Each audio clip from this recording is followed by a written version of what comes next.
Hey, welcome to the Medicine Cabinet Podcast. Now here's one of our sponsors. Pay the bills, gotta pay the bills. This episode has been sponsored by Jellyfish Treasury. Jellyfish Treasury is a line of jewelry and other custom-created conceptual and sentimental treasures designed to both celebrate and contribute to life's beauty. You can collab with the jeweler and put the things you love in your accessories. Jellyfish Treasury began as a series of earrings with images of artists' collage of recycled materials, antique findings, and colorful beads from all around the world. Custom colors, custom fit styles for your vision. There are many ready-made items available, though the real heart of Jellyfish Treasury is making something out of the buyer's sentiment and the maker's imagination. This already product mate. If you're not sure what you want, check it out, get some ideas, make an order. Go. Adorn yourself with your muse.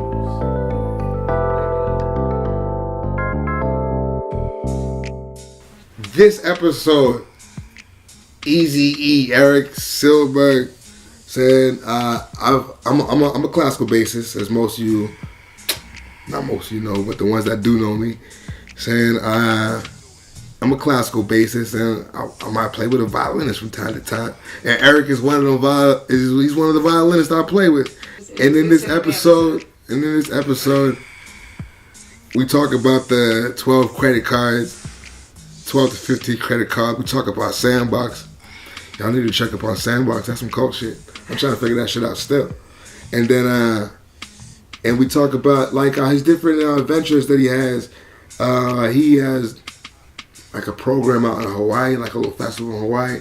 Not a little festival, but he has a festival in Hawaii where, and like he's working with coffee beans over there. And like, I'm saying a lot of random things right now, but you have to check out the episode to see how it all connects. You know, and like, good friend, man, good heart, you know, and like, you're gonna hear that, and like, what he inspired me and motivated me to do is get on my grind so I can get to that level where I can do some of this, get some of these rebates from the credit cards and all that stuff and do it properly.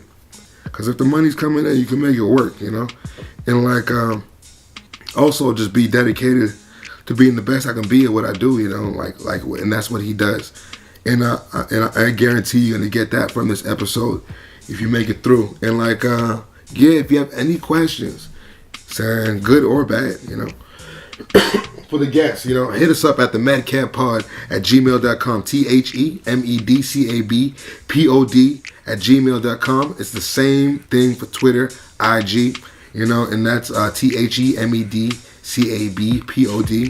And then if you're looking for us on Twitter, it's just the Medcap, TheMedCapp. Check out the episode, make it to the end, check out the featured artist at the end. It's popping. Yeah, let me know what you think. All right.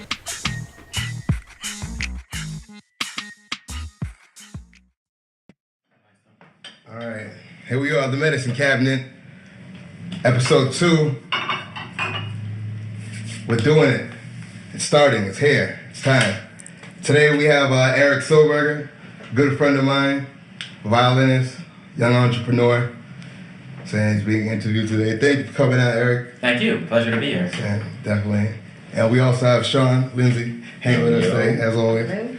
Yeah. All right. So let's get into it. So Eric, like, how did you get into the violin? Well, it's actually been something that's always been in my home, because both my parents play violin. My grandfather was a professional violinist. My great-grandfather, on my mom's side, also helped to found the Shanghai Conservatory of Music in China. Yeah. And my dad's from the U.S., and his great-grandfather loved to listen to violinists as well. So, I mean, there's this long history. And even my grandmother on my mom's side was a piano professor at Manhattan School of Music. So there's been so much music in my life, it just kind of happened. Kind of natural. Yeah. What age did you start? When I was 5.5. 5.5. Damn. Started when I was 7. Shit. I thought I was early. You started early on the bass compared to violin. Well, yeah, I guess. Dude, the bass is like twice as big as you. Yeah. My mom carried that shit forever. Yeah. So call, like, you won the Tchaikovsky Competition. That was like 2013, right? 2011. 2011? Got prize there, yeah. And yeah. Wait, how old were you then? I was like... I don't know. That was 6 years ago at this point. All right. What is that for a layman like me? What's the Tchaikovsky? That's like the top. Yeah, you know what that is? That's like the top of the top. My bad. That's a good question. That's like top of the top, like one of the top classical competitions out there, and like only like how many people apply to that? Like tons of people, but Yeah, I think, but it's probably one of the 2 or 3 most important in violin for the entire. like all the top solo artists, solo mainstream artists. A lot of it does a have lot. won that. It does a lot for That's careers compared to a lot of other competitions. So that's why I always really loved it. It's also kind of crazy because they put you through different rounds. So you have recital rounds. You also have 3 concertos that you play with orchestra. Oh, okay. Cool. So you have 1 round of Mozart concerto, and then you have 2 concertos Damn. in the finals. So it was quite an experience. And where do you do it? Where's It's- the big show? St. Petersburg and Moscow, Russia. But you've been like traveling, like playing for a while, right? Yeah, but it's what age did you start like traveling? well. I've performing? been at age 6. I came to New York City, actually from Indiana, where I was born, to play my first concert. Yeah. And I think it was actually Age? You said age 6? Yeah, Oh damn. yeah. So that was my first time, and I ended up playing in hand school for some reason Half a in year the hall into there. playing. Yeah, right. I don't remember. I didn't go exactly. there till I was like 18, and I paid a bunch of money to go. Damn, age 6. 6. Yeah, it was the first time I played in public. And 6 months into starting playing. That might have actually been, yeah. And at age 6. Wow. Props, bro. Wow. Yeah, so like so you've been traveling since age 6, like Yeah, but more of the last few years has been getting a little bit more. Because I used to always be at one place for most of the year. yeah. And now I don't think I'm even in one place more than like 2-3 Yeah, months. every time I talk to you, you're only in the city for like 2 weeks at a time at best, you know? Yeah. So that means things are going well. So like where have you traveled to this past year at least? Well, there's been quite a few interesting ones. I was in Guernsey. Damn. What is that? Guernsey is in the English Channel. I'm going to mention a little bit more of the obscure ones. Okay, yeah, because I don't know any of that. I'm like, what the fuck is Guernsey? You guys all know? It's an interesting place. I actually had to take a boat to leave there because the fog canceled all the flights. So Okay. you literally had to take a boat and then take a train, and it was. Oh shit. But also Cuba. That was Cuba. an interesting one. Nice. Argentina. Of What's course. wait? What's Cuba like? Because so many of my friends have been going to Cuba. It's amazing. But I don't I've seen- think I've it's seen quite it. like the time in the 19th. It's changed a bit, I think, in the last 10 years. Okay. But I do think that it still has a lot more of that element than almost anywhere else in the world. You can go travel over the world. You see a lot of the same types of things whenever you travel. You can kind of see Starbucks or McDonald's or a lot of those in most countries. So The corporations made it. yeah, but the thing that's really interesting is Cuba's quite vastly different. They even had car sharing, so like people would just walk into a taxi with several other people, and then you just pay a bit less and then just take it. And it's like part of it's like more the culture than it is like We like are they're just Uber like, Pool. We started Uber Yeah. Pool. We're living Uber Pool. Yeah, but it was quite interesting, and all those cars are from like the 50s and 60s. Right, So like right. if they actually fixed up a few of those cars and sent them over here, you know, those would be collector items. And it's, Right. it's amazing to see those, and things just have a different pace. Also, I think what's interesting is well, there's just many aspects to it and many different layers. I think to really get to understand the country, you'd have to be there much longer. I was only there for a very short period. All right, where else did you go besides Cuba and Guernsey? Well, I was in Spain, Pamplona. That was my debut with Valery Gergiev and Mariinsky Orchestra. And then I played in Berlin right after that. So I spent most of my time probably in Europe and US, and then sometimes Argentina. So like, what's the or like South- biggest like or- crowd like these halls? Like, what's the like the most seats you're playing for at a time? I think some of those places can fit about 2,000 people. 2,000 people? Yeah, 2,000 to 3,000. But the most I ever played for was probably, I mean, you have those televised broadcasts, and those can reach like 1 million people.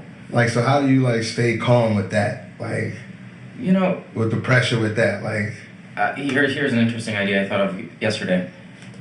You have to, when you're playing more on stage than you are in the practicing room, then you have to practice on stage for the practicing room, so you can live with yourself. Right. so you gotta reverse it. All right. If you think of it from that perspective, then all of a sudden you take away a lot of that pressure, and then as opposed to putting a lot of pressure on yourself for the stage, you put the pressure on yourself for the practicing room. So Right. it's kind of a reverse thing, but I honestly think the great violinist David Oistrakh once said that he doesn't feel comfortable unless he's playing, at least, I don't know, a few concerts every month. Yeah. So recently I've just been doing quite a few, so it starts feeling like home after a while. That's. I have a friend. We were just talking about that. Who's a trombone player, and we were watching this LeBron James interview, and he was saying like the exact same thing. But the way he put it, I forget how he put it. They asked LeBron like, "Are you nervous about playing this game or against so and so?" And he's like, "No. I can look back at what I did at practice yesterday. I can look back at the day before, the week before that, the month before that, the years before that. I'm not nervous at all." And he just said it in the most baller way possible.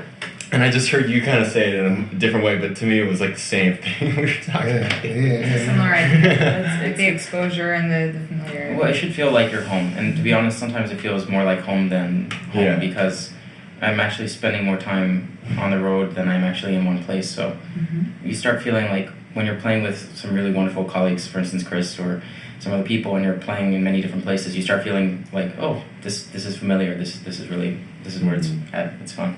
I see. Yeah, and like, so with all the traveling, is like, do you, like, you said you just started traveling more in the past 2, 3, 4 years. Yeah. So do you prefer this, or do you prefer before, like, being able to stay around, kind of? I think it was.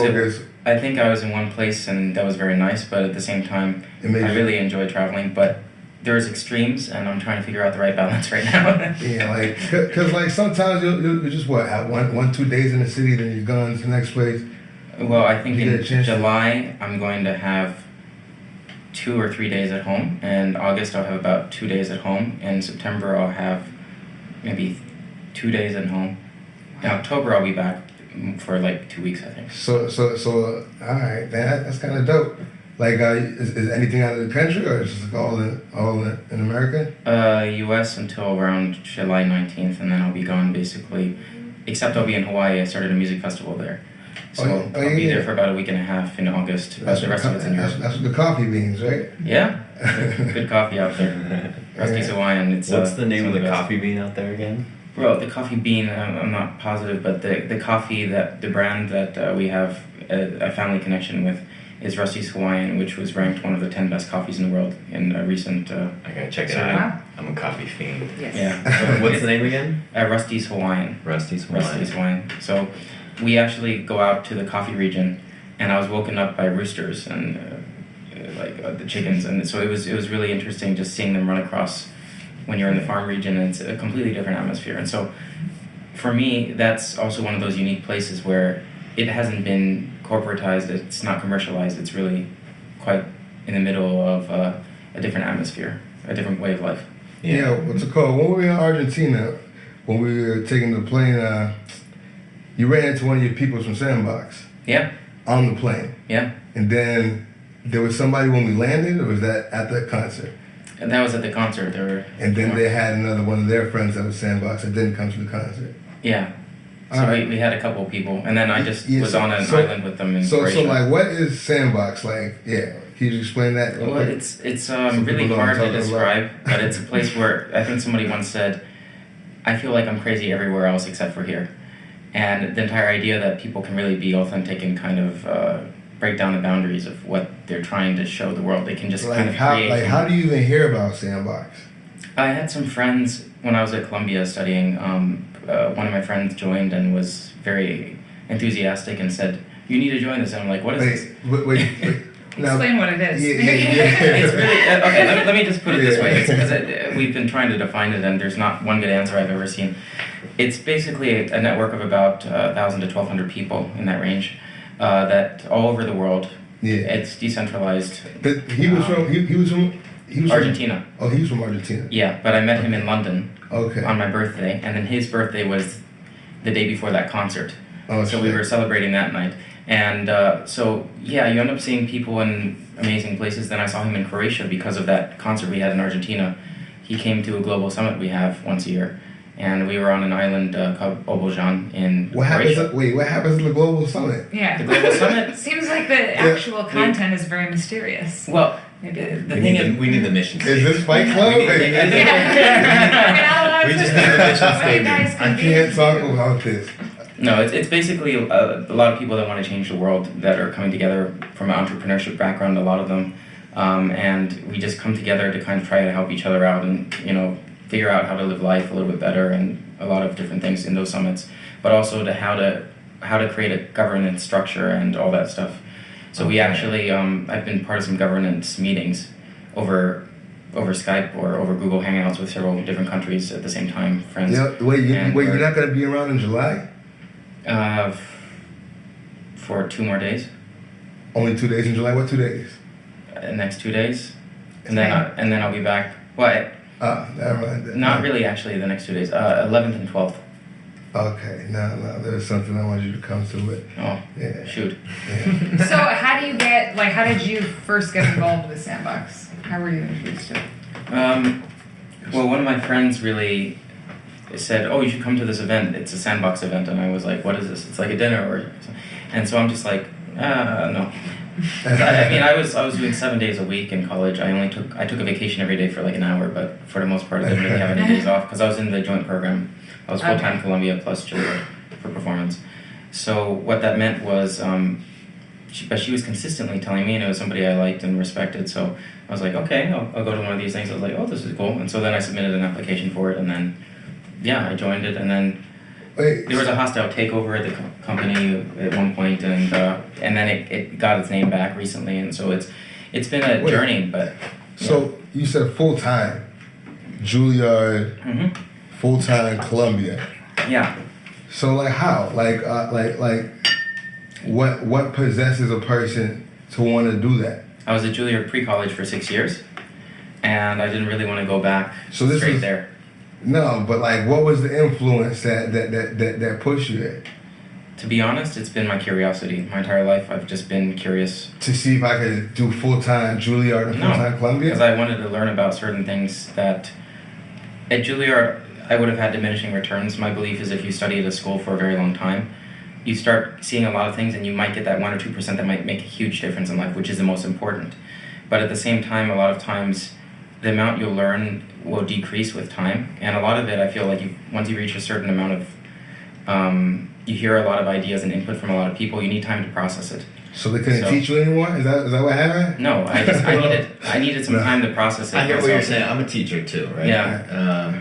Because I had so much information, I didn't have time to process it. What were your? I guess maybe a good way to go about this is at each school. What were like your focuses? Well, I studied just to kind of paint a picture for the people listening. Yeah, I was studying economics and political science at Columbia and Chinese and German languages.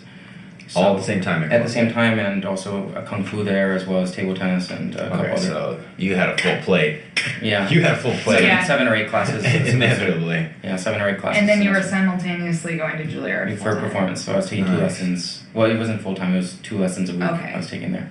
For the performance, is that the diploma? Or I got a master's afterwards. There's a thing where you can do it in 5 years for 2 different degrees. Yeah. But I was in no rush to get back there because. All right. That makes more sense. I was confused. I thought you were like full-time Juilliard. No. Is that even possible? Not if you're also doing kung fu and learning to to be honest with you, the thing about Juilliard is a lot of it's orchestra scheduled, and that would have worked with my class schedule. Yeah. So. Okay. Yeah, that's otherwise most of the other classes I probably could have, if the schedules lined up, I could have done both at the same time. I just would have had a normal course load at Columbia. What was your degree that you got from Columbia? When you took all those classes? What BA from Columbia and then a Master's of Music. Table tennis. Yeah, the BA in Kung Fu. Well, I got to be honest with you. I was also running the Millie Theater concert series at the same time for the joint program, and it's really amazing. A lot of the things you learn in school, it's more what you use it for later on in life and how you apply the associations. Yeah, the tools, right? Yeah, because a lot of what I learned in school was really great, but it's been more in the last couple of years that I've gotten a lot more out of it. So I've been talking about this, and I'm curious what you might have to add. Since you went to those 2 great schools, like to me, Columbia is probably one of the best. Ivy League. Yeah. It's not a bad school. Let's just say it's not a bad school. And Juilliard's not a bad school either. Pretty up there. It's pretty up there. So just maybe what's 1 or 2 of the tools that you got from one of those places, either one, since they are such great institutions, what's something you feel like you walked away with that you then are now using, you know, like just a tool that you learned in those spaces? Well, or from somebody there. I know the difference in the level of intensity because in high school you studied 4 years of a language, for instance Italian in this case, and in one semester at Columbia in German I got much further. Okay. Wow. So and then now I got to a level where I could speak Spanish after about 2-3 months. Wow. So I basically, from applying some of the ideas and things that I found didn't work for me, I started removing things, and now I'm able to do things much faster. Right, yeah. Very Efficiently. efficiently. Yeah, it's also just, you have to find what motivates you. And if you don't have a motivation and you're working hard for a very long time, you don't retain information. So a lot of people can study because they care about their grade, and then the second that's over, they forget most of the information. But the things that are important really is to continue building upon the information you have and expanding, and that way you don't forget it and it's useful. Yeah, and it's like Yeah. something you have in your pocket. Integrating So it. what motivates you? Yeah. What motivates me is curiosity. I just enjoy it. People, I love. So I'm working on languages a lot right now. But also understanding why things operate the way they do and why the world is the way it is. So for me right now, that's, for instance, in companies. You look at a lot of companies' annual reports, and you could be curious, like, what's going to happen in the future to that company? Am I going to still be able to go to my grocery store? Why are the prices more expensive at that grocery store compared to that grocery store? Those are in sometimes the documents, and people are reviewing that, and you can actually find out so much more. Like, oh, why is Starbucks doing that? Oh, what's going to be on McDonald's menu? What is going to be on, what's Coca-Cola's strategy? Oh, wait, they own all the water bottles? And so do you use this insight that you're talking about right now when you're picking stocks? Yes, to an extent. 'Cause that's Definitely. Yeah. a roster of things to talk to you about. No, I love it. But it's just really interesting because you see what's this company's expansion policy. I just was on an airplane with somebody, and he does corporate recruiting for Joe's Juice. And I was just there this morning. yeah, and It's the incredible. expansion is going to be insane. So, Yeah. I mean, it's just very interesting. Then you have Shake Shack, For that. Shake Shack, which is expanding maybe about 20-ish stores every year. So the expansion policy for that isn't that large compared to, I think they have 127 stores currently. But they're opening another one right now at 116th Street also. So I see that and I'm just, what's that mean for the world? And what does that mean for health? What does that mean for understanding what people's interests are? Are people interested in burgers? Why are people interested in burgers? Does that tell us something about Commercials. people themselves?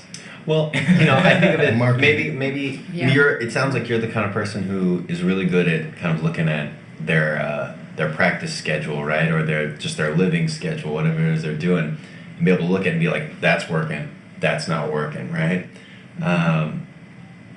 Because like just from what you got out of college, and then how are you kind of practicing it now these days to where, because it sounds like you're able to just see stuff really quickly and be like, well, that's working, that's not working. I would say listen to people that are smarter than you in areas.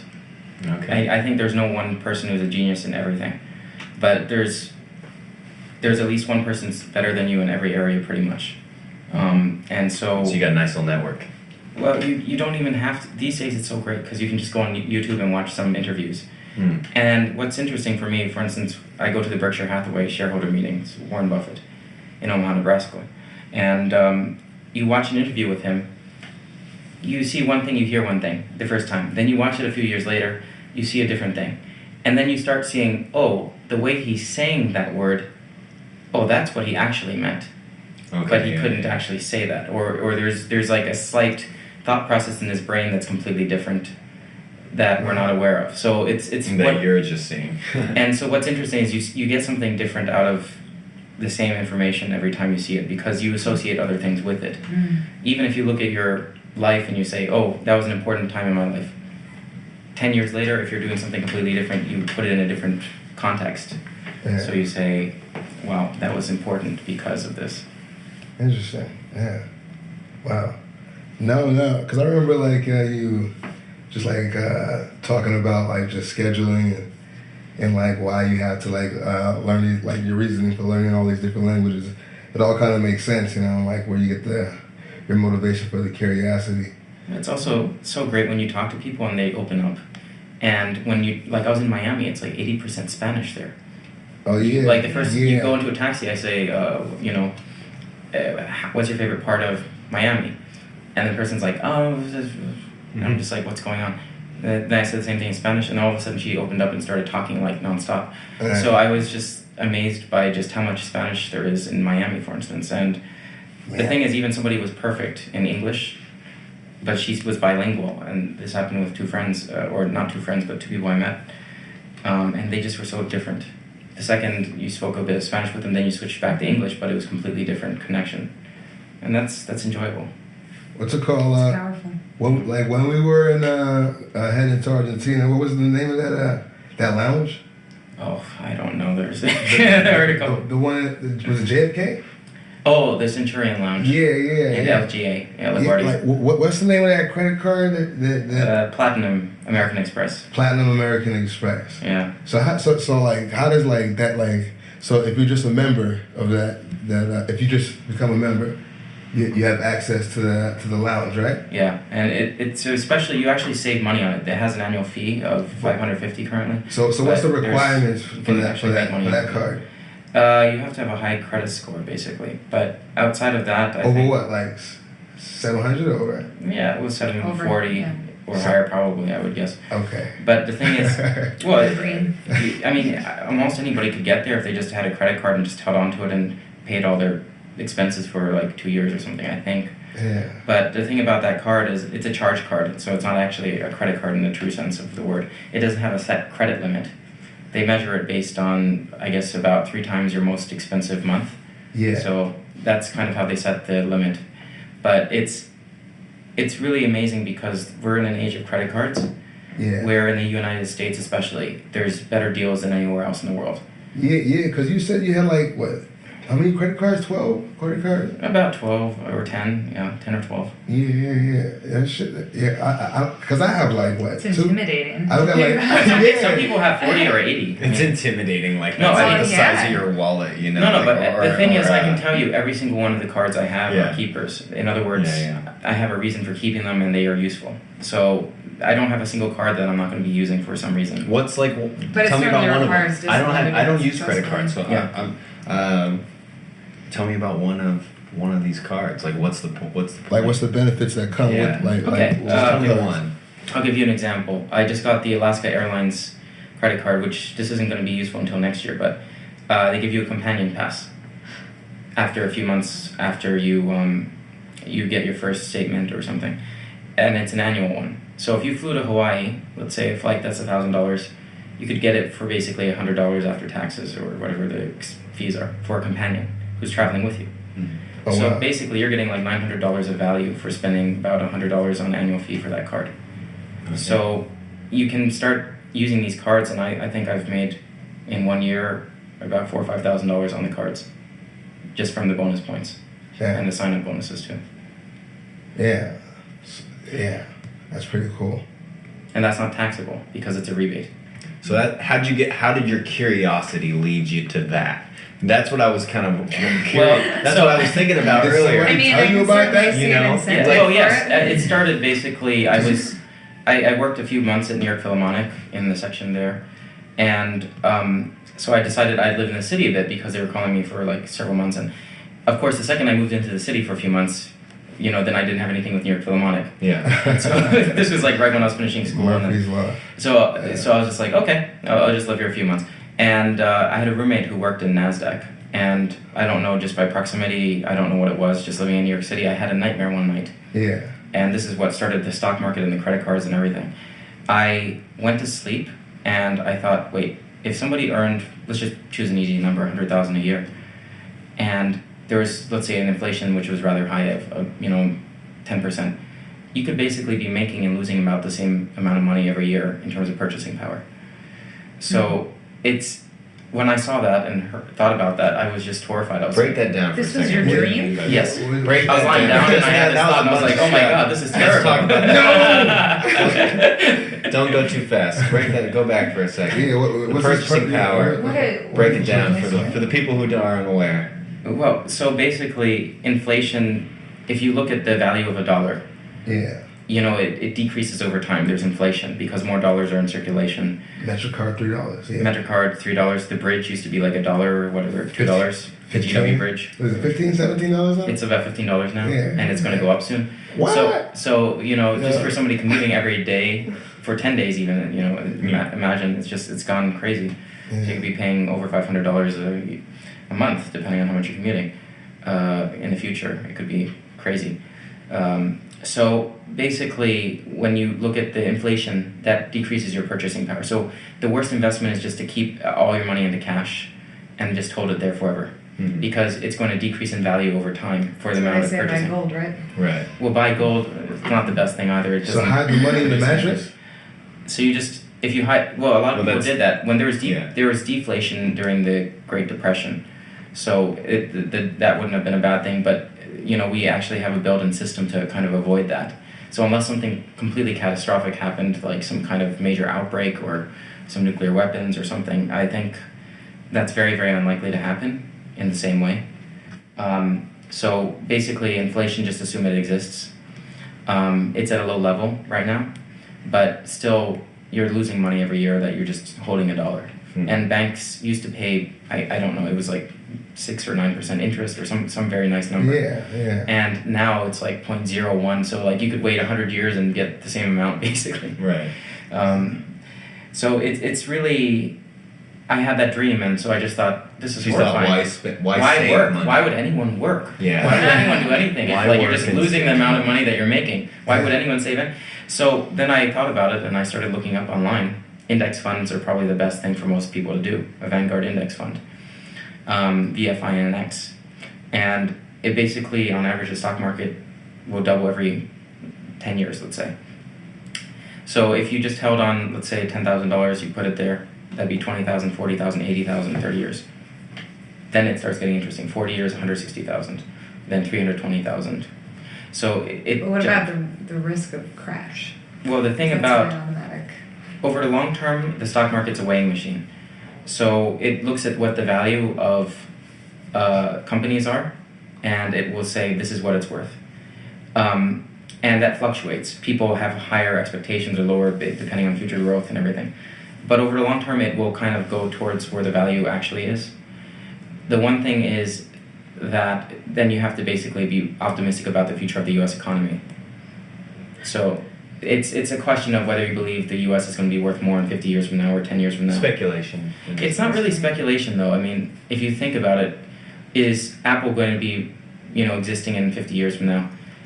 Are all these companies going to be existing? That could be speculation in some ways, because it's technology. But is the United States going to have, more people? Is it going to have more productions and services? Or is more automation going to reduce the cost of goods? So, like a lot of people are going to be out of work. That's why a lot of, everyone's talking about universal income. So what happens if you have one person pushing one button and the rest of the world operates by itself? All automated farm equipment could run without any people. You could basically order food and it would just show up at your door via a drone. It would be cooked automatically by computers, what would happen which to would be us? Cook by the drone? We might have money, but wait, that sounds really horrifying. This is dystopian. Well, we would all be unhealthy, probably. Look at Did you look at Wall-E? I haven't Did you see seen the it. movie? It's a movie where everyone ends up on this ship. The Earth ended up being like something bad happened to it, so everyone had to leave. They go up on this ship, and everyone's like these blobs because they don't move. They're just kind of taken care of, so they just are like these. They can't even walk. It's Jeff Garlin is the voice, right? The guy from Curb Your Enthusiasm, the big fat dude. Yeah, and it's just for me. That's what I wonder about. Because on one hand, we want to make life easier, we want to make it simpler, but being stupid can sometimes be very helpful. If, for instance, you forget your keys all the time and you're running back and forth in a house, you're actually burning calories. So maybe that's a healthier thing. That's a very Well, glass half I full. think That's a glass half full way to Sure. look at it. Right? But there's a lot of other imaginations of a future like that don't paint it to look so pretty. I also work with a lot of people who do get government income, and sometimes it's for the better for them if they're really sick actively, and sometimes they might be sick in a way that might be more physical, and it can be worse. Yeah, I think the health across the board. I think the thing is when we have more production at lower cost and we're actually all better off, We have to make sure that no one's left behind. I think that's the one important thing about it, because what happens if somebody automates factories and then all of a sudden no factory workers are really needed? And those people have been trained for years to do that one task, and they're like 50 or 60 years old. You know, you can't just... It happens a lot now. By the time somebody's finished education for another career, it already tons of money has been sunk in, and just to make back that money, because education is too expensive now. But it's actually cheaper than ever if you don't go through the traditional methods. Like homeschooling, you say? Well, like I get private tutoring on Skype from this company called Baseline in Spanish, and I got in, grandfathered in at $100 a month. It's unlimited hours, and now it's $129. But still, that's really a good deal comparatively. And so, in just a few months, you can, if you actually really did nothing else, you could probably in 2 months or 3 months get to a level of fluency that would take many years to get to in traditional education. Wow. Yeah. Do you think that the degree is going to even mean anything in I the think future? it will mean something, because there has to be some kind of credential and value, and the people that are hiring, they'll look at it and say, oh, but I think it's a selection bias a lot of times. They're gonna Because they're gonna look at your social media. They're going to look at your resume anyways. well, no, it's a selection, because if you're your saying, website. I got into this school, Yeah. to get into that school is really hard. So therefore, you're already, I sometimes wonder how good is the school actually, and how good are the people that just come to the school? Because the students are what make the school. The teachers can be the greatest in the world, but if they don't have students that really can take that knowledge and use it, then nothing happens. But the problem is, in order to get into a lot of those higher learning and do very well, you have to be very good at following rules. So actually, the people that do very well GPA-wise, I saw some kind of review on study on it, a lot of them don't do as well in terms of starting companies or creating something. So if you're too successful in the system, you stick to the system because it's safe and people are risk averse. But if, for instance, I said you have no choice, you're not going to get a great job with your current grades, they're going to be more likely to start things. And then one of the greatest indicators of success at starting a company is at what age you started. So, if people are following the rules from a very young age and they just keep doing it, by the time they're starting the first company, they're in their mid or late 20s a lot of times. And it's much harder then, because you actually have financial things and responsibilities.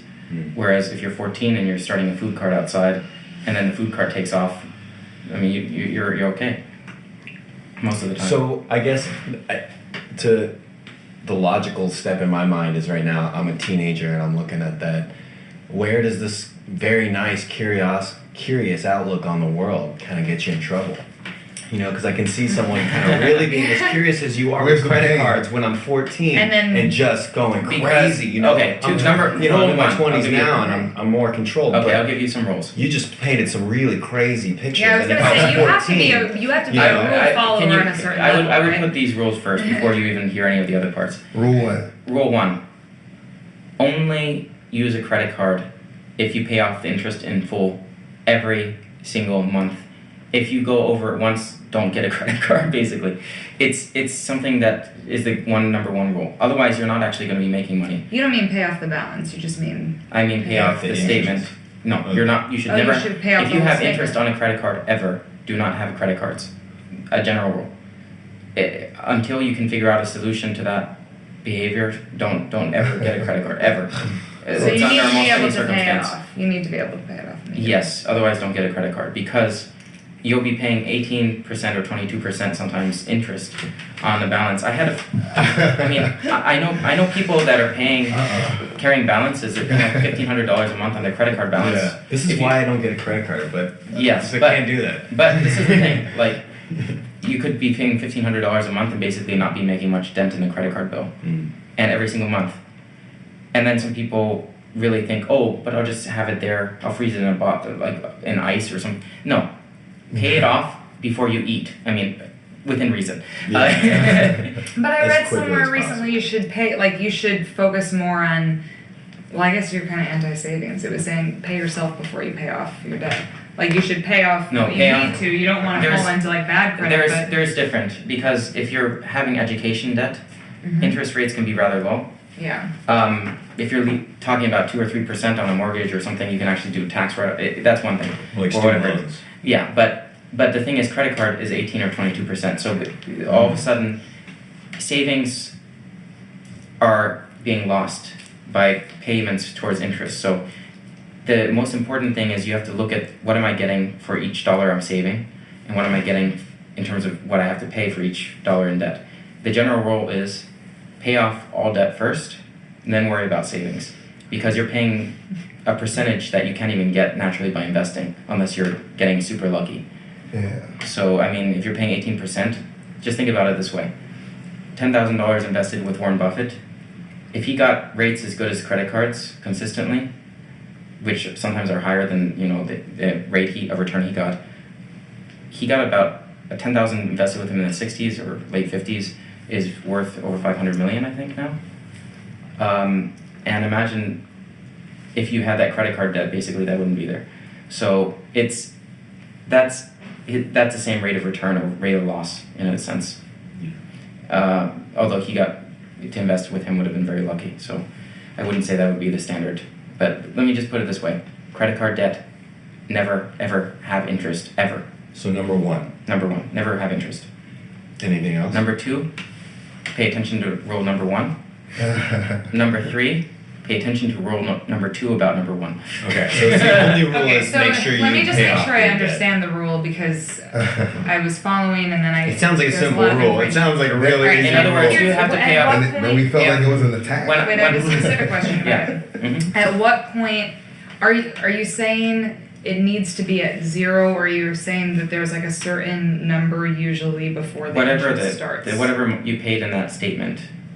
So, for instance, like let's say whatever the June date until the closing of that statement, you have to pay that amount in full. Otherwise, you get interest charged. Everything that you spent. Everything you spent in that statement. You could have spent after the closing and still have a current balance that's higher, but you have to pay whatever the bill is for. Oh, the difference in what you paid from the. So let's say previous month. you start a credit card, you're paying $2,000 on that credit card, then you pay another $1,000, but the statement closed on a certain date, and then you have to pay it by this date, right? Mm-hmm. So whatever it closed by on that date, you have to pay that amount in full, and then you could have another $1,000 on top of that for current balance. But you have to pay that $2,000. Let's say you spent. Yeah. You don't have to worry about that $1,000 until the next statement, but that $2,000 has to be spent. That has to be paid for. Otherwise, you're paying $500 off of that. So I mean, you're basically paying a month's rent in some places. Wow. Yeah. Yeah, gotta pay it. Yep, got it. Okay. Savings. Currently revising the budget plan I made for myself for the past 2 days, and I'm now realizing Just gonna that cut maybe. that card. No, I had- I just Let me just Got say, some I have a strong few. I have a few scissors friends. I think one of them spent $360,000 on credit card debt. How much? $360,000 on credit card debt Wow. in 12 years because they didn't pay it off first, and they were capable of paying it all off, but they Wow. decided they would save first, and then they ended up spending that much money, and they saved maybe I don't know $2,000 or $5,000 Wow. versus $360,000. All right, point So, taken. yeah. Okay. I'll go back to the original plan I had. Very, very Just good. because- Debit cards Down to only, 0. apparently. In Unless- this world. yeah, Unless you're willing to really play the game with that Yeah. rule in mind, Yes, right? and I that's had why it- the rewards are great on that. Yeah. You can get 5% back for all expenses. So it's like the lesson is like you better be real honest with yourself and the people that you work with, right? A good way of. Otherwise, you are just. I think Don't lie to yourself. Yeah. this is a good thing. You can You can't handle this life. One way of testing it out is getting a small credit card with a very small limit, let's say 500 or 1,000, whatever it is, depending on how much you're earning. And you say, okay, I have to just pay this thing off every time. So basically, you're going to be developing good behavior at a small rate with little risk. The second it goes above that, then okay, I can't handle credit cards, just don't use it. If, however, you can handle it at that lower rate, then you can try expanding it a little bit. And if you continue to be able to control it, then yes. Otherwise, it gets out of control. I pay off my credit cards on time, Yeah. but isn't there like a certain amount of money you have to spend, like to get some of these benefits? More than the minimum, basically. Like- Well, basically what you can do is pay for all the meals with your friends if you're trying to get a bonus. For instance, let's say there's a minimum spend for 3 months of $3,000. And have your friends pay it back, and then you. Pay them, them pay you in cash or Venmo, Mhm. and then you basically just put it on your credit card. We have to take turns doing that, or else you're Well, just no. always reaping the benefit of the No, friendship. I mean, I think if other people don't have the cards, then they're not getting much benefit out of it. So the thing is, then you can share some of the benefits with your friends. Let's say you get that, then you say, okay, I'll treat you all out for lunch or something. But, like, for instance, there was this crazy $1,500 sign-up bonus for Chase Sapphire Reserve card. And so you had to spend $3,000 in 3 months. I have that. Yeah, it's a great card. That's how I got it. Yeah, it's a great card. And I just And then you get and then I added double the your ink on top points. of that, and I got 80,000 points on that plus the other expenses. So I don't think I did it as smartly as you did, but I did Well, get in on that deal. it's great. I mean, I used it to book my next. But I'm taking notes right now. No, I used it to book my next 4 months of travel. Sean's Yeah. over there. On I see there. like 12 flights I got for that. Light bulb Plus going round off trip. right now. I think I might get back and get a credit card again. Round trip to I Hawaii. can do it. I just stopped doing the credit card game after college because I was like, well, you know, like you were saying, you gotta get rid of the debt, you know. So like I had student loan debt, so I was like, you know, I'm not gonna get into the credit card game. Yeah, but 'Cause I just had a look student at credit look card. at the rate of the debt always, because if it's like 1 or 2% or 3%. I call like, cause I'm always if I'm late, it's like a day late, and they'll like give me a day to Yeah. pay it or something like that. But If just I be call- careful if you do that too many times in a row, they might. Not. Yeah, then they'll stop you. I try and keep it to 1 to 2 times a year, but like what they charge you is like ridiculous. They charge you like $35 Yeah, it's plus like- 15%. To be late? Well, how? Yeah. how No, but else- well, they're giving you in that scenario. You're avoiding that. Yeah, well, You're Yeah. saying when I if, call, you're saying if you don't, yeah, late fees are horrible, yeah, the late fees and then the percentage on whatever you owe or something like that. or an overdraft fee. Yeah, Oh, sometimes 25% Every for time some you do people. it. So like 25%. Imagine you have $1,000, you're paying $250 of interest 1 month. Yeah, that's high. Yeah. Well, how easy do the benefits transfer like when you travel? Because I remember one of the big reasons other than the student loan game that I got out of having a credit card was I just started traveling. It's And I the thought, reason I like, have so many. I thought just having a Visa card, I was like, yeah, well, you know, I could use that around the world, but Okay. where I was going necessarily didn't even have ATMs and stuff that much, so I was thinking, I don't really need it, so I got rid of it. Let me put it this way: if you use the lounges, the U.S. doesn't have the best priority pass Like lounges, airports. but Yeah. lounges and airports, I've basically saved $20 every time I go to an airport lounge. Yeah. So what that means is that since, let's say, I'm on 21 flights in 1 month, I'm saving on 21 meals, sometimes maybe even more, depending on how many airports I'm connecting through. Right. So That's why they're so expensive, because they know that there's people like you there actually reaping the rewards. No. No. They hate people like me. They hate people like me. They're losing money from me, and I mean, they would wish I didn't exist, probably. Well, I feel like it's so expensive in the airport, they're just charging you at cost and then charging us like Oh yeah, right. No, 10,000%. there's no cost. It's free. It's free. Everything's Yeah, free it's there. Everything is free in the lounge. Yeah. See, this, Yeah, I it's didn't the even know The whole- that. lounges cost $50, and a lot of them just to like get in one day. But Okay. if you have the cards, you can get them for free for a lot of those. So That's it's the real really thing. that's what's Okay. great about it. I see. And there's like travel credits you get with these cards, so you're paying less than the annual membership for a lounge would be otherwise with these Oh, cards. okay. So you can actually just, if you're using it for flights, it's really worth it. Is there a particular So card we shoot your credit cards. associated with a particular airline that you think has like the best? The name says Okay. medicine cabinet. Best card for travel, or Best travel card. What is Yeah, it? best Put it travel. down. And like, but Depends on accompanied amount. with like best lounge scenario. Like who's got the best The lounge? best- the best overall card, in my opinion, is the Chase Sapphire Reserve. Oh, It gives you 3% back for all restaurant and all travel, plus a $300 travel credit. So you're basically paying an effective fee of $150 a year, an annual fee. Is And- that different than? Do I just have the regular Sapphire? Sapphire Preferred gives you 2% on restaurants, and it doesn't give you any lounge access. It doesn't give you any of that stuff. Okay. And you also have travel protection, like you have insurance, primary, like, or secondary. travel rental. insurance on your flights. It comes with it if you Well, order with for that certain card. things, for like baggage being checked in, or like for instance, It automatically comes with it if you use that card. You're saying. it's for some of those cards they do, yeah. There's Wow. also, like for instance, car rental. You get secondary insurance, or like so some of your insurance is covered for some of those cards. You get with the Amex Platinum, you get like hotel gold status and most gold. You don't have If a we car, like- right? Huh? You don't have a car, no? No, I just rent, so that's why it's useful. Oh, okay. But outside of the big, say hotels, car rentals, travel stuff, right? Once you get into those places, you're in Germany, you're in Yeah, Cuba, you're in those places. How much can you really reap the rewards going to 0 in Cuba. Yeah, that's what I was What thinking. about Was China? Cuba, no. Germany, how yes. do you reap the China rewards too? once you're out of the airport, basically? and you're out of the crib of the corporation. Well, you're in the real it depends. world. It depends where you are, because for instance, China, a lot of it's mobile payment apparently. Okay. So I'm going to be there in September for about 2.5 weeks. I'm taking my mom there for the first time. Oh, nice. 15 years we haven't been there, so I decided, okay, I'm going to take you on a trip. And the thing about it, huh? The credit cards allowed me to do that. So it's really, but the amazing thing about it is that Cuba, for instance, you have to use cash. You want to convert into a different currency or safe currency, because Wow. U.S. dollars are charged an extra fee of 10 or 15%. So when you convert it from U.S. dollars, it's really bad. And with Germany, most places accept credit card. In Berlin, for instance, in Leipzig, I think also. I mean, it depends which city, but more or less, I think it's pretty widespread in Europe. Occasionally, they'll accept debit, but you can check. I mean, there's always a few chains also if you run out of options. So what's the best lounge In the whole world? Let's get It's down got the best food. I like the Let's Miami get one. down- I like the Miami one. Let's get down to the real Centurion. facts, the real questions. Centurion Lounge in Miami is one of the great ones. Is it the food or was it the people? Free massage, Oh, God. They've For real? been, Yeah, 15 like minutes. A spa situation. or manicure, or Or manicure manicure? for free. Yeah, Or also. pedicure? Many pennies? Wow. Free Miami? patties. Yeah. In Miami, bro. And like a Let's go to shower Miami on some situation. credit Showers. cards. Amen. Sauna, I don't know, but it has showers. I think in some of those. Yeah. And This is at good the food. airport, right? You said? Miami, that's a nice one. Yeah. Oh, my God. And that's through the So it's not happy. Amex Good. Platinum. Amex.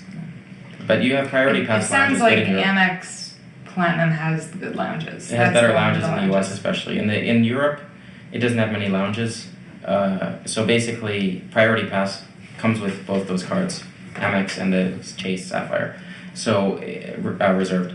And so the important thing is just to figure out where you're traveling and what's useful for you, and just to use that as your background. And never try to get a card in order to spend more or to do stuff. You use the card just to enhance your life. If you're already doing things, you use the card for that. You don't get a card because, oh my God, I can get so much reward points on this card. You end up spending more money. You end up being not necessarily happier too, and stressed out, and you spend too much time doing it. So, also to a certain extent, you have to buy you a kind of have ticket. to have some sort of income to do it. Get a Because, for card. example, like I had an idea for a while of like trying to use a card like that, and I was like, well, I can just pay all my bills with my credit card, and I have that budgeted anyway, so I can just pay it off immediately. And most of them charge a lot. Like my management company charges you $60 to pay your rent.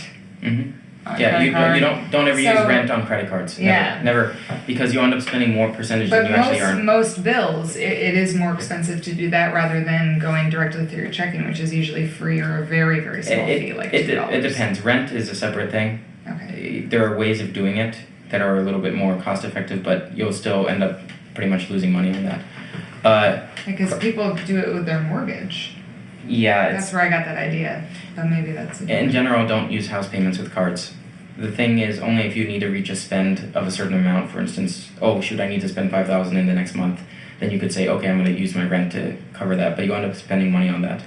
But in general, unless you're earning really high percentage on a bonus, you should never use cards for that. Just direct. There are certain bills, like telephone bills, you can pay with credit cards and earn. But for the ones that charge credit card transaction fees, you have to say, is my earnings rate higher or is the fee higher? $60 on a fee is generally higher than you earn. Makes sense, right? Cost benefit analysis, real quick on life. Yeah. So you said use the credit cards only if it enhances your life. So, but you say use like these credit cards like because you have like different festivals and stuff like Yes. that. So they all. Wait, how many different things are you like running? You got the one in Hawaii, the one you mentioned earlier. What else? New York Conductors Orchestra in New York. Yeah. Which does very regular but occasionally a session.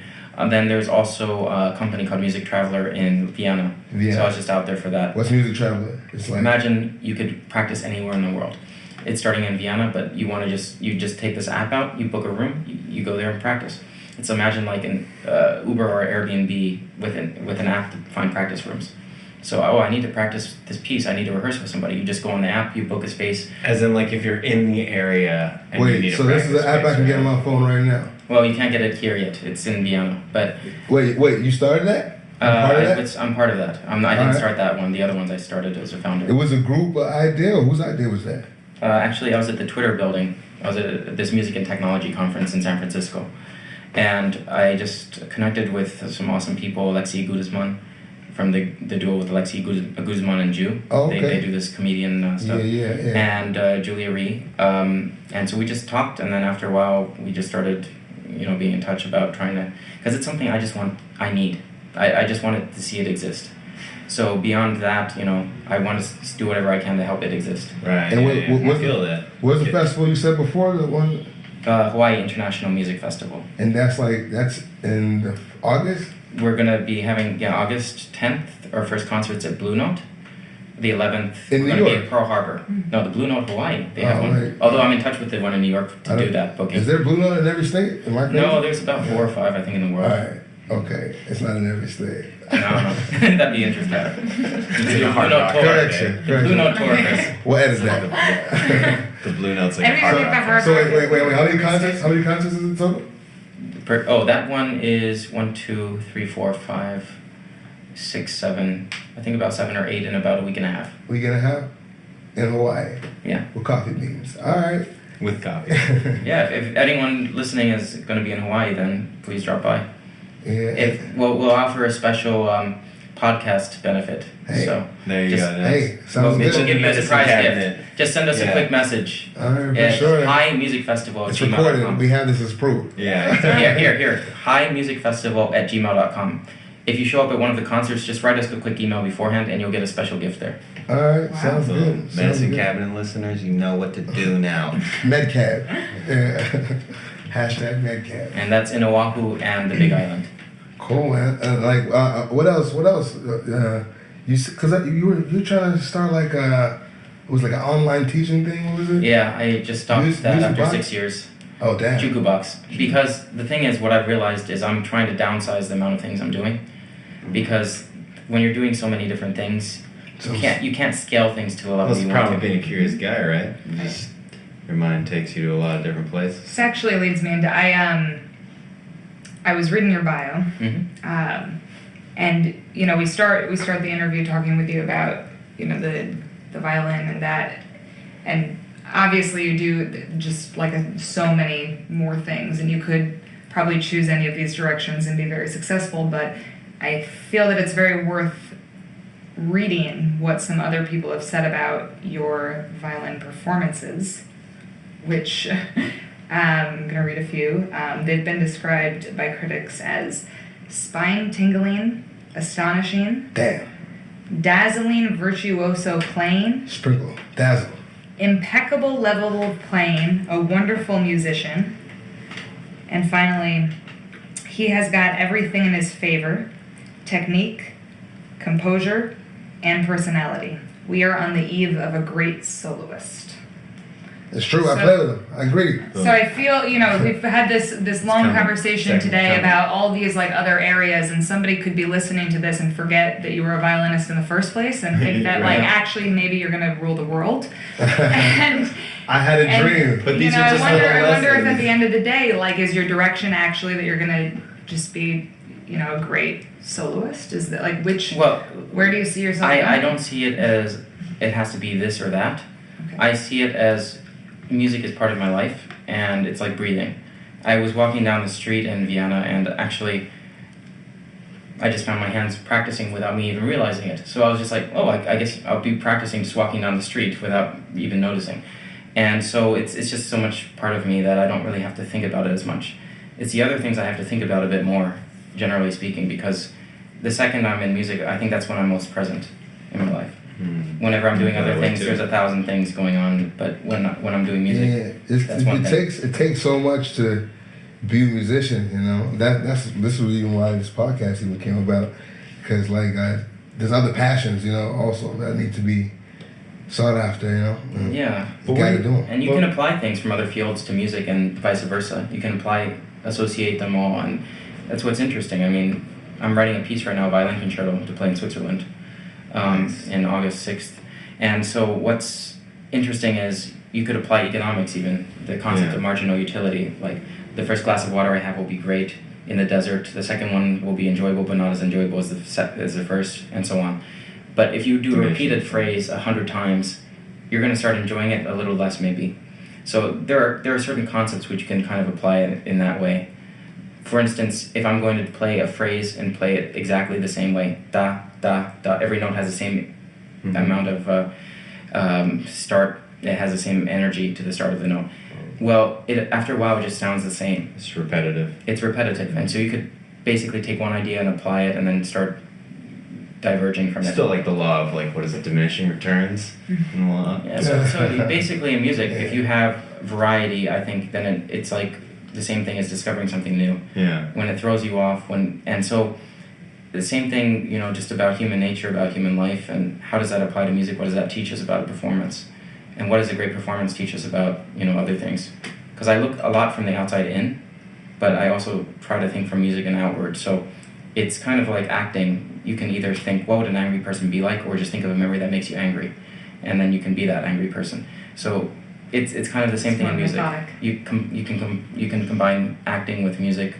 You can combine all these different art forms, put them together, and then they're related. Where I was going with that, I see where you're going, but then, because I feel the same way, right? I think music is one of those playgrounds where you can just literally put anything in it, and you can be like, yeah, that fits here. Econ, history, politics, math, science, whatever we want to get into. But then, like you were saying, right, because you start to get into all these different fields, right? And you're a super intelligent guy, I can tell, and very curious, so you're dangerous. You're going all over the place, but you just said, and I feel this way too, you're starting to scale down because you realize, like, okay, I got like 10 different interests all over the place, but I can't really be an expert in all of these and really you can only acquire basic understanding. Yeah, so you can understand the conversations, but you can't understand the details. That's the issue. So if music's staying here, right, what do you got going around that's going to be feeding? What's going to be feeding the music as well?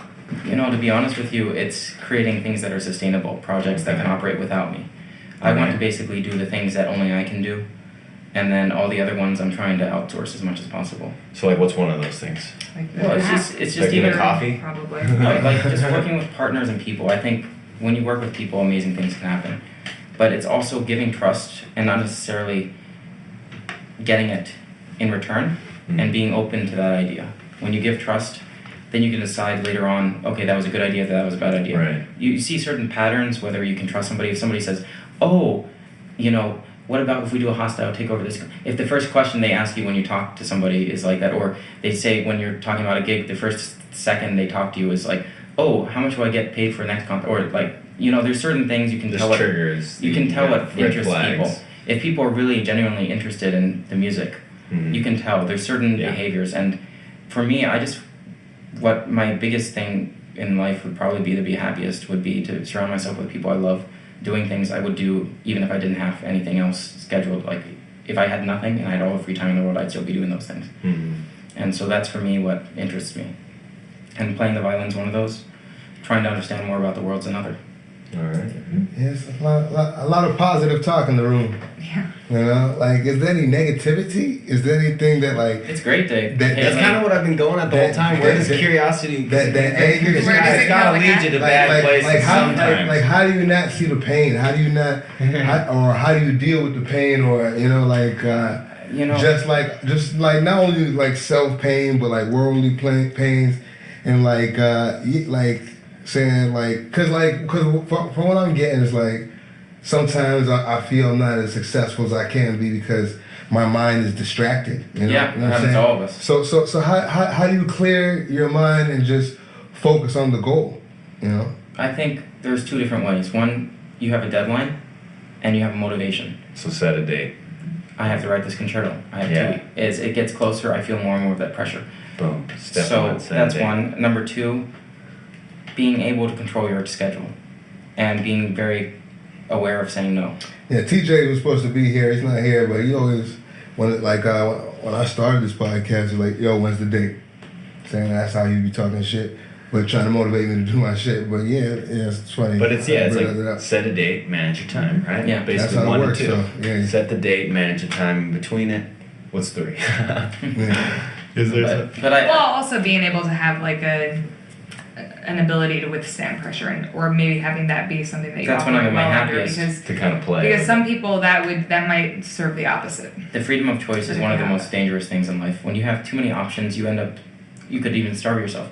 Somebody I know was at a Juilliard library, and it was lunchtime, and I said, "Oh, let's go to my mutual friend's concert downstairs," and she said, "Oh, I have to get lunch," and I'm like, "Okay, I'll see you later." So I come up a few hours later, and I see her in the library still standing there. I'm like, "Hey, where did you end up going eating?" And she said, "Oh, I'm still trying to figure out where to eat." So I was like, "You could have come to the concert. You could have." An hour. Yeah. Yeah. So An hour of time. you know, when that kind of thing happens, you know, you're just like, you know, just Yeah, get. stay in motion. Sometimes you have to figure out what to do and then just execute on it. I think that saves a lot more time, because how often do we spend thinking about where we're going to eat? How often do we spend thinking about what we want to buy? How often do we spend just thinking about what we want rather than actually doing things? And I Because think then there's an actual reward at the end, right? Like, yeah. you get the food or you get the concert, whichever one. It's pretty good There's either a- way, there's a right? TED talk about it. Win-win. Instead We're of just actually- standing in the library. We're actually happier. We're Sure, actually that's- happier when we she don't should spend too can. much time trying to figure out the choice. Even if we buy a better Yeah. pair of clothing, for instance, a better pair of jeans, if we look at 15 different ones, we expect perfection. If we are only looking at 2, we just kind of buy it and we're happy afterwards. So I mean, just that standard of the amount of expectations, I think, is dangerous. So if you're curious, you gotta actually act it out and see if you're really trying to. Yeah, and to be expectations- doing that. Should always be based on reality. I think downside risk is the most important thing. You just say, Yeah. what's the worst I can lose out of this? And then you're relaxed because you're like, okay, that could happen. Right. A meteor could fall on my head. Know the fact. You know, I mean, there's a lot of things, but within reason. I mean, you could say if I take this concert, then I might not be as prepared for this one while I have time. So that's how you kind of I mean, this mediate is the like chaos, or it's the. it's a therapy concept too. But that's how you kind of mediate the stress. It's true. It's just kind of like. One decision. I try. Testing it out. That's what I'm I basically I feel very lucky because I'm around some wonderful people, and for me the thing is that I have friends in every time zone. So the one thing I'm lacking is sleep sometimes, but at the same time I just Probably I'm so sleep excited by hearing about when my friends are doing well, that when I hear that, it kind of just makes me feel better. So if I'm having a bad day, I might give somebody a call and just say, how's it going? Also, just staying busy, I think, is one of the best ways to work through things. Like, a lot of times we face really difficult things in our lives. And if we just think about that all day long, I find it's not a good thing. That being said, it's not a good thing to repress things either. But to kind of just work through things and keep busy and stay active. Because then your environment changes, you can actually break yourself out of it. I like to repress things. No, But really. you know what, it can be fun. Who knows what will come out of that. Hey, I have to... I like to repress it and then blow up at. Yeah. So times. let's move. Yeah. Damn. I was gonna ask you to play a little bit. It's freaking hot in here. Do you mind playing a little bit? Or? I have Break it to... out. How about if I sent you a CD? All right, you don't have to play, Sam. We'll take something from the city. I have the city. But yeah, for sure. I want to thank Eric for coming in today because you have to go to your fundraiser right now, right? I have to get ready for a few things. Yeah. This is for the. What's the target? What are you guys going for? You know, What's the goal money goal? How much money are you trying to raise? let's just say enough to cover all the flights would be amazing. Boom. This is down over in Lincoln Center right now. Yeah, that's going to be in Lincoln Center area. Yeah. Yeah, that's awesome. And happy Canada Day for anyone who's a Canadian listener. Uh, I know this is going to be listened to how later. do It's July 1st on this. How do the people that just dug what you said, if you guys are listening, and how do they get involved supporting that little bit of So, fundraising? himusicfestival.com. Okay. Hi, musicfestival.com. And we just got our 501c3 status about a month ago. That's what's up. Yeah, so it's fully tax deductible, any donations. You can see more information about me probably in the podcast notes, ericsilberger.com. All right, cool. Yeah, what? And Facebook, you can follow me on Facebook. Violinist Eric Silberger. Instagram, Twitter, anything? You got any of those? I'm going to start up Instagram for this podcast. Oh shit, it's gonna start. We're getting people motivated. That's what we're doing. Hey, Yeah. You know. he fucking motivated me, man. Talk Yeah. about Yes. It goes back and forth, right? Yeah, man. That's what the medicine cabinet's about. The medicine cabinet is about. It's not gonna heal you like right away like a EpiPen, but the information you get from this podcast will heal your life over time. Trust Yeah, me. it's just I feel That's- like that's- if we just keep getting people like him Oh, yeah. here, Oh, right? yeah. Share some Way of saying like I learned some things about credit cards today that But I mean I could really use right now. and like what he's saying is like also earlier he said nobody's an expert at everything, Sam. But like I guess we're all expert at something, you know. I learned something today. I learned just by being here. That's all I came here for, was to learn something. So thank you. Thank you for coming through. Thank you. You have some awesome guys here. And thank you very much, Chris. It's always been fun. I'll see you tonight at Paquito's place. Do you know what I mean? Yeah. Sam for sure. Little plug in right there. You saw that? Right. Yeah, I saw that. But yeah, he's got 13 Grammys. But yeah, that's the end of the show. Boom, he's got 13 Grammys. Yeah. 4-Loop, 2-Loop brings you future fashion with a fantastic impact. The silicone loop necklaces come in assorted colors: black, white, turquoise, butterscotch, coral, gray, navy, purple, and rust, with sizes ranging from 17 to 30 inches. Pop them on for a splash of volume and presence without weight or the hassle of clips and hooks. Visit 4loop2loop.com. Use MEDCAB, MEDCAB, when ordering to get discounts. Make a statement.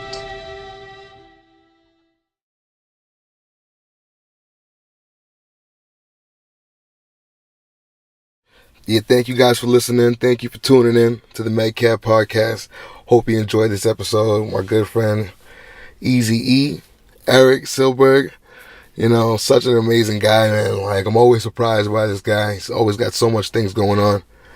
But yeah, thank you to our sponsors, 4Loop, 2Loop, and Jellyfish Treasury. You can find them both on Instagram, and that's number 4 LOOP, number 2 LOOP, and for Jellyfish Treasury, that's JELLYFISHTREASURY. Yeah, check them out on Instagram. Look at the items, look at the necklaces, look at the earrings, see what's good. Buy something for your mom or your auntie. Christmas is coming up, so this will be perfect timing. But yeah, the track I wanted to drop for this episode. We're actually going to be interviewing the producer, saying in a later season, Tony Beatz from Velocity Music, and this track features Pitch Black Brass, saying rappers, and then you got Cubanali, and then you got J57, and yeah, this is a dope track, saying the shit just bangs, saying it's a little freestyle session. It's called 9 Live Cypher. But yeah, the link will be in the bio. I'm guarantee you want to make sure you listen to this heat right here. It's an oldie but a goodie, and the shit still bangs. When it's timeless, it's timeless. All right, enjoy.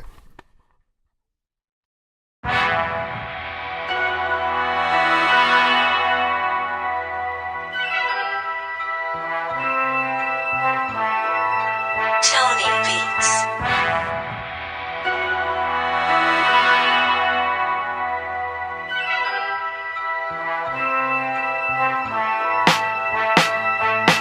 Way too many kings and so few sages. I got so many blessings and recognized graces.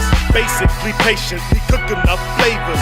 Bring your doggy back so you can save some for later. Taste amazing. This is for the ages. Graceless, fake depth can be so tasteless. Grace is to make it when you fake it till you make it. If you need a proverb, there's an idea you can play with. Workers play, that's a game. Sacrifice and take risks. How the hell you gonna get the miles without a spaceship? I can see my city, Charleston, clearly with no LASIK. SC, NYC, find me on a playlist. Super City, Geechee, shout out Benya, Polywalk. I am on my come up, like a tadpole in the bog. One day it becomes a frog, you thought you had me figured, nah. Haters try to come up too, I had to make it twice as hard.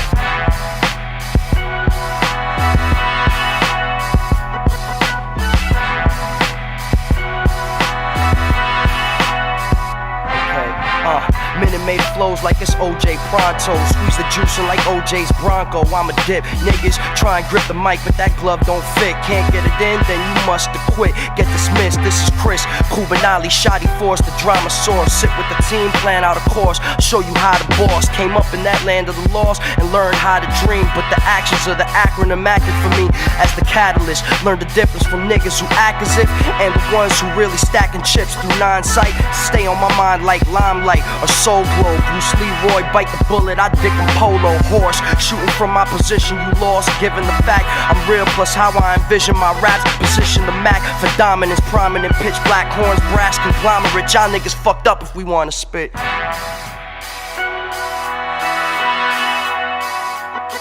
Lotze, pitch, black, crew, get 'em. From my teeth to your ears, no middleman. Tony Beatz, engineering, gold again. Focusing on this round that I'm ready to land. I'm living proof that youth ain't wasted on a young man. All my life I've been a small fry, stack cheese. It's all gravy, poutine. Haters lose me like loose keys, cause I ain't tryna kick it like Bruce Lee. 2 degrees put to work like no snow day. Too clean, the wax work like oil ole. Okay, show me the way to the showcase. There's no way I won't spit wicked like croquet. Obey only one, the ego is king. I do my thing and get paid so I can feed on my kin. Let he who without sin cast the first stone. I dodge rocks and build a home off the hate that they thrown, and I'm gone.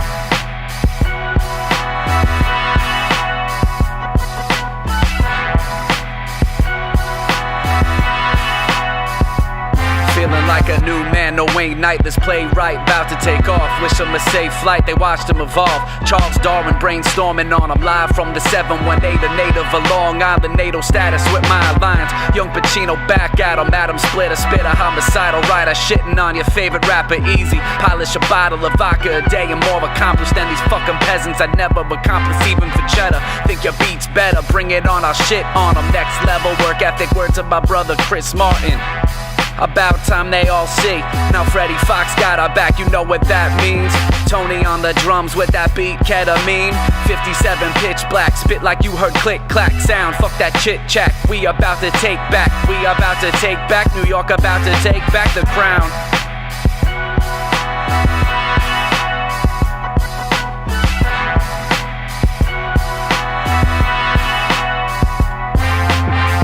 Yeah, I grew up in the city, never lived in island vibes. Victims office treaties with me, yeah, I'm gritty. Put my bumper close, never test this TubaFresh, cause I give you overdose, all your pros. I lost within my thunder, they need 9 lives to properly recover, don't you wonder? Why they put me on this team? When I play to win. Bobby Fischer, I say clean, dare to dream. All your hopes and your desires, running around in circles, make a nigga perspire, expire. Is what it's come to be in my 4th life. Now I was a slave in life 3, so you see, ain't no time to waste. Might be slow on 2 legs, but my mind ain't move with haste. Here's a taste of the possibilities when your homies come correct, pushing to infinity, infinity.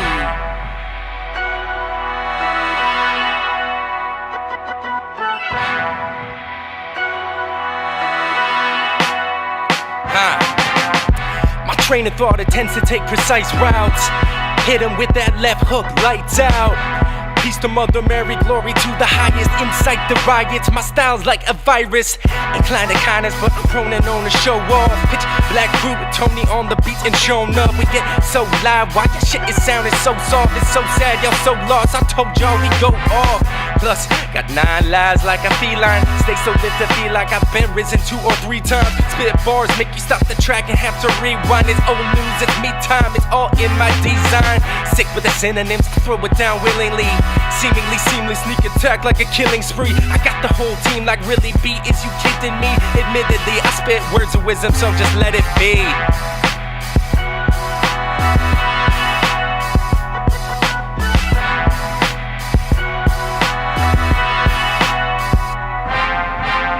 Bring the fire like Mario with the flowers. Spit some hot shit, then I have to take a shower. Style so nasty, as if I don't wipe properly. Sometimes I'm too raw, I stick out awkwardly.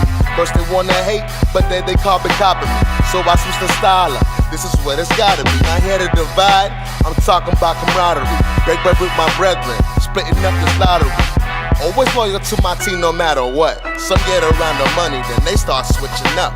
Blood thicker than water, but not thicker than the buck. Friends turn into acquaintances when it's time to come up. They don't call me Crystal more, now it's C-Sharp. Life is like orchestra, nigga, better know your part. I can sleep at night because I do it for the art. Bring you technique and I'm speaking from the heart. What's up?